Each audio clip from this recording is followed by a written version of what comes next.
ગુજરાત સરકાર દ્વારા સાયબર ગુનાઓ પર અંકુશ લાવવા અને બેંક ખાતાઓ ભાડે આપવાની ગેરકાયદેસર પ્રવૃત્તિને નાબૂદ કરવા શરૂ કરાયેલ ઓપરેશન મ્યુલ હન્ટ 2.0 અંતર્ગત પાટણ સાયબર ક્રાઇમ પોલીસ સ્ટેશને મોટી સફળતા મળી છે। પોલીસે અલગ અલગ બેંકોના દસ્તાવેજો સાથે સાયબર ફ્રોડની ગુનાહિત પ્રવૃત્તિમાં સંકળાયેલા એક ઇસમને ઝડપી પાડ્યો છે। સાયબર ક્રાઇમ ટીમને મળેલી ખાનગી બાતમીના આધારે પાટણના મીરા દરવાજા સ્થિત હર્ષનગર સોસાયટીમાં દરોડો પાડવામાં આવ્યો હતો।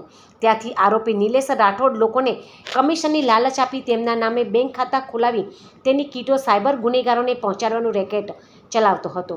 કબજે કરવામાં આવેલ મુદ્દામાલમાં વિવિધ બેંકોની પાસબુક નંગ 41, ચેકબુક 39 તેમજ ATM card 47, mobile sim card 9 કબજે કરવામાં આવ્યું છે।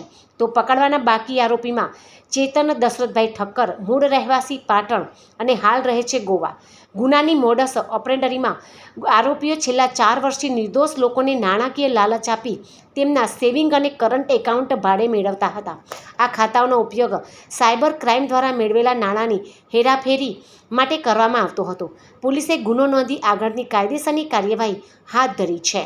ક્રાઇમ પોલીસ સ્ટેશન પાટણને એક બાતમી મળે કે કેટલાક કિસ્સામાં આ રીતે ગેરકાયદેસર રીતે મ્યુલ એકાઉન્ટ ભાડે રાખીને એના સંદર્ભેનું સાહિત્ય એમની પાસે છે, જેના સંદર્ભે રેડ કરતા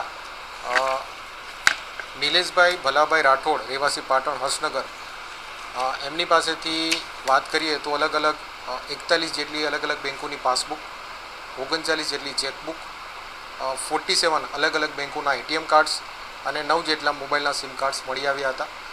પ્રાઇમા ફેસી એવું તપાસમાં આવ્યું છે કે આ બધા સાહિત્યનો ઉપયોગ તે મ્યુલ એકાઉન્ટ તરીકે કરતો હતો અને સાયબર ફ્રોડની જે અલગ અલગ એક્ટિવિટીઝ છે એ ફ્રોડ સંબંધિત આનો ઉપયોગ થતો હોય એવી આશંકા અત્યારે આપણને લાગી રહી છે।